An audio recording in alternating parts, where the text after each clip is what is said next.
नेते विजयाचा सुरू झालेला आहे आणि जो विजय आहे तो कशा पद्धतीने साजरा करायचा तो रावराणे साहेबांकडून शिकायचा. रावराणेजी काय सांगाल, आपण या निवडणुकीत तुमच्या सुनबाई विजयी झालेल्या आहे, विजयानंतर पहिली प्रतिक्रिया काय? सर्वप्रथम भाजप पक्षाचा विजय आहे आणि खालच्या टीमचा बूथ प्रमुख, शक्ती प्रमुख आणि तालुक्याचे प्रमुख पदाधिकारी आणि राणे साहेबांचा आशीर्वाद आणि कार्यसम्राट पालकमंत्री आणि आमचे तालुका अध्यक्ष सुनीलजी नकासे या सगळ्या यांच्या धाडसामुळेच मी हे 10-20 वर्षानंतर मी यश मिळवलेलं आहे. तुम्ही म्हणता धाडसाने, प्रत्येक निवडणूक म्हटली की रावराणे ही प्रतिष्ठेची निवडणूक करतात. रावराणे आणि निवडणूक हे विजयाचं गणित झालेलं आहे आणि हे गणित मी काय सातत्य ठेवलेलं आहे, त्याबद्दल काय सांगाल? सातत्य म्हणजे लोकांचं प्रेम आणि सर्व समाजाचं प्रेम.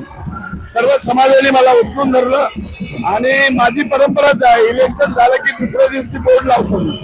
या विजयाचा अगोदर तुम्ही म्हटल्याप्रमाणे की सेलिब्रेशनची तयारी ही अगोदरच केली होती. हा जो आत्मविश्वास आहे तुमचा, त्याबद्दल काय सांगता? माझ्या प्रचारात जे काही माझे मित्र फिरले आणि पक्षाचे जबाबदार कार्यकर्ते फिरले त्यावरून मी असं मानलं की आता संजय सावंत असतील, दिगंबर पाटील असतील, आमचे तालुका अध्यक्ष, असे अनेक कितीतरी नावं घेणारे लोक माझ्या बरोबर होते आणि त्यांनी मला विश्वास दिला होता की 1,00,000% हे काम होते होऊन जाईल, अशा प्रकारचे हे दिलं. त्यामुळे भाजपने तालुक्यात अगदी व्हाईट वॉश दिला, त्याबद्दल काय सांगा? काय का भाजपने या निवडणुकीत विरोधकांना व्हाईट वॉश दिला की पैकीच्या पैकी जागा मिळवलेल्या आहे. त्यांची लायकीच नव्हती. काय आहे, कामाचं नाव नाही, काय नाही, उगाच बोलत बसायचं आणि त्यांनी जी उगाच नाटक केलेलं आहे पैशाच्या ह्याच्यासाठी.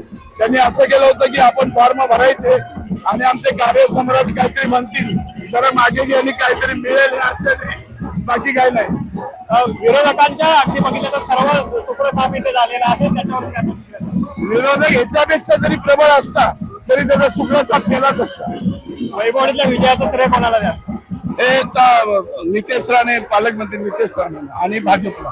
आपल्या सोबत या तालुका अध्यक्ष देखील आहेत. सुधीरजी, काय सांगाल, विजयाचं मोठं अगदी जल्लोष सेलिब्रेशन चालू आहे, या विजयाचं काय श्रेय कोणाला जातं? मनोजी, तुम्ही पाहत असाल जे वैभवडी तालुक्याचे जे निकाल लागले आहेत ते कुठलाही बूथ की एकही विरोधक जिंकू शकले नाही. यावरूनच दिसत आहे की वैभवडी तालुक्याला विकासाला मत दिलं आहे. अशा भूलथापांना आणि ह्याचं बक्षीस आम्हाला नक्की जिल्ह्याचे पदाधिकारी आणि प्रदेशचे पदाधिकारी आम्हाला याची भेट म्हणून नक्कीच देतील याची खात्री आहे. काय अपेक्षा आहे, काय भेट देतील? नाही, काय जो वरिष्ठांचा जो निर्णय, युतीमध्ये आम्ही लढतो आहोत आणि युतीला आज नाही म्हणतात तरी 45 ते 50च्या मध्ये आम्ही आहोत.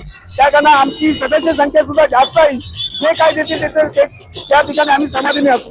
पण काय अपेक्षा आहे वैभवडी तालुक्याने? जर बघितलं तर अगदी सिंधुदुर्ग जिल्ह्यातल्या 8 तालुक्यांपैकी पैकीच्या पैकी जागा जिंकून जो काही सिंधुदुर्ग जिल्ह्यात आपला वैभवडी तालुक्याचा भाजपचा जो दबदबा निर्माण केलेला आहे त्याबद्दल तुमच्या पक्षाकडून किंवा तुमच्या वरिष्ठांकडून काय अपेक्षा आहे की काय कोणत्या पद हे आपल्या वैभवडी तालुक्याला मिळालं पाहिजे?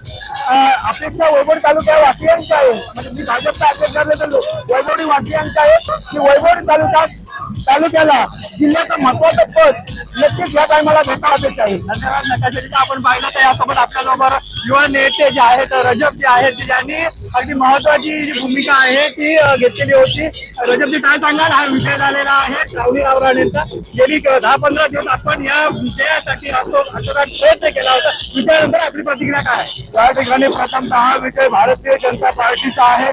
सन्माननीय आमचे नेते नारायणजी राणे साहेब, पालकमंत्री नितेशजी राणे साहेब आणि प्रदेश भाजपच्या कार्यालयाच्या सूचनानुसार तळागाळातील कार्यकर्ता हा सक्रिय झाला आणि हा भारतीय जनता पार्टीचा दणदणीत विजय आहे. सर्व जनतेने विकासाला कौल दिलेला आहे, लोकाभिमुख कामाला जनतेने कौल दिलेला आहे आणि जिल्हा परिषदेवरती पुन्हा एकदा भारतीय जनता पार्टी आणि युतीचं निर्विवाद वर्चस्व राखलेलं आहे. धन्यवाद. जर आपण पाहिलं तर हे होते भाजपचे सर्व पदाधिकारी यांच्याकडून होतं. आपण